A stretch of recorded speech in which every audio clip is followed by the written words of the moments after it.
All right, as you guys can see, I've got the intake manifold separate from the TGV housings, and I'm just checking to see what needs to be replaced down here.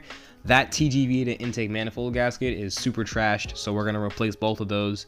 I did also check the PCV fitting, and that wasn't broken. It was actually brand new almost, so we're good there. Just another side note, when you are taking the intake manifold off, I've learned that it's a lot easier to keep the wiring harness unbolted from the manifold so that you don't have to unplug everything. Huge shout out to Pedro for teaching me that, and also huge shout out to Corey, Justin, and also Pedro for coming out and hanging out with me while I did this. But we should be up and running soon. Okay, bye.